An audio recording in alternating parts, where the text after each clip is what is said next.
कार्यक्रम होता त्यानिमित्त आम्ही एक दिवस उशीर आयोजन केलं तुमची डेटसाठी आम्ही वाट बघत होतो मग काल आम्ही नियमाने जरूर येणार होतो पण काल तुम्ही योगायोगाने म्हणून आला त्यामुळे ते डेट भेटलीपासून आम्ही सगळं नियोजन केलं घरोघरी लोकांना सगळ्यांना जाऊन सांगितलं बोलवलं तर लोकांनी चांगला प्रतिसाद दिला सर माझा हा जवळपास 28वा सामाजिक उपक्रम आहे मागच्या 18 महिन्यामध्ये मला असे वेगवेगळे सामाजिक कार्यक्रम घ्यायला आवडतात पण राजकारण समाजकारण हे चांगलंच आहे पण एक सामाजिक कार्यक्रम कसं समाजाला दिशा दाखवून साठी मी हमेशा प्रयत्न करत असतो तर स्वर्गीय लोकनेते गोपीनाथरावजी मुंडे साहेब यांची जयंती होती मागच्या वर्षी त्यानिमित्त मी असेच बरगतचे कार्यक्रम घेतले होते की शाळेचे काही शो होते आम्ही त्यांना हेडवॉच स्टेशन अद्यावत बसून दिले त्यानंतर की आमच्याकडे उत्सव कामगारांची भरपूर संख्या त्यांना आम्ही थंडीचा महिना होता डिसेंबर जानेवारी त्यावेळेस म्हणजे फडात जाऊन त्यांना ब्लँकेटचं वाटप केलं दिवाळीचे असे काही लोक होते की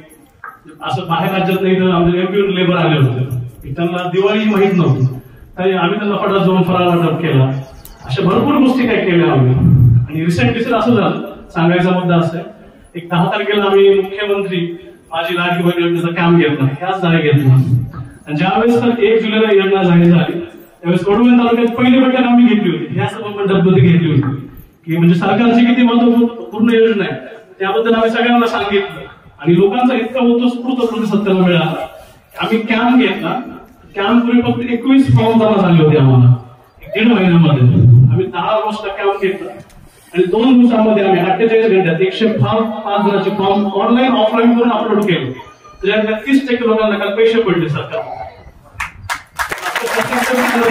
आम्हाला परत आमच्या मार्गदर्शक आदरणीय दादा त्यांचा आम्हाला सगळ्या गोष्टीमध्ये पाठिंबा आहे तुम्ही तर बघितलं असेल मुंबईला आपण खूप दिवस भेटतो दादांच्या म्हणजे सगळ्या गोष्टीमुळे आम्हाला सन्मान आहे म्हणजे आम्ही असंच कार्य करत राहू तुमचाही आम्हाला पाठिंबा राहणार असेल त्याबद्दल धन्यवाद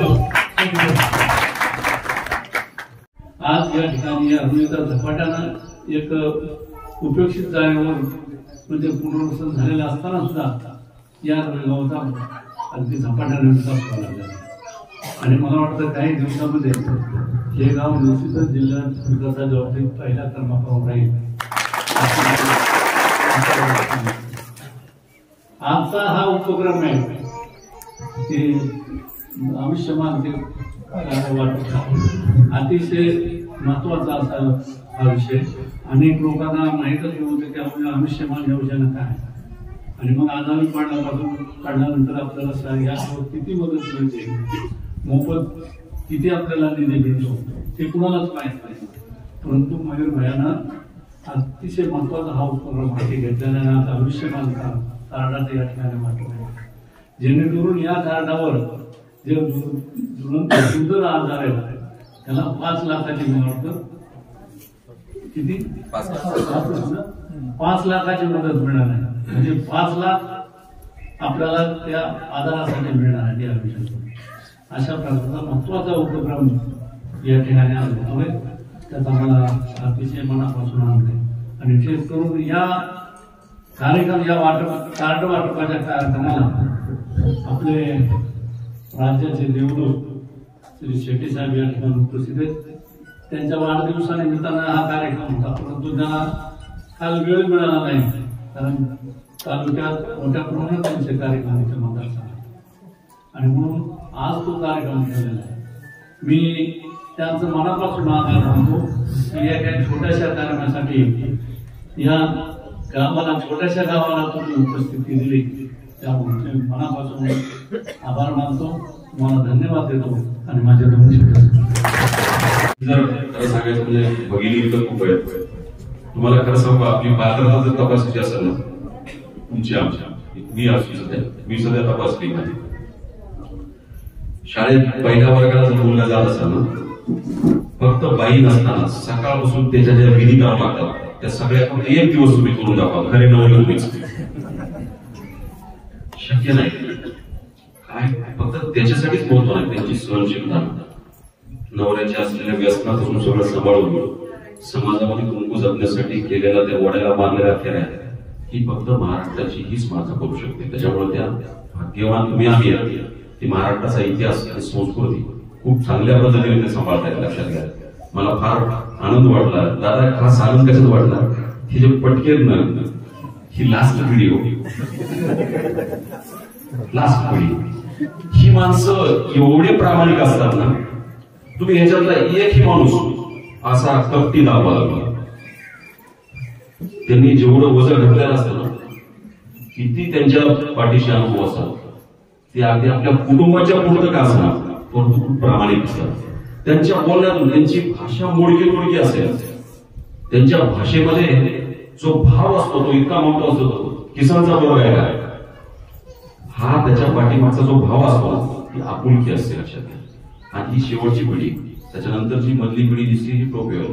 काही दिवसांनी टोप्या हे दिसणार आम्हीच घालत नाही ना. त्याच्यामुळं शेवटी एक विचाराचा पगडा असतो आणि महाराष्ट्राला सुदैवाने लाभलेला आहे. खरं म्हणजे या गावाला मला आनंद आहे. 20 वर्ष सरपंच राहिले. कुठल्या गावाला भौगोलिक परिस्थिती असेल पण या गावाला इतिहास आहे. 20 वर्ष सरपंच राहणारा माणूस महाराष्ट्रातला एक चांगला आमदार होऊ शकतो.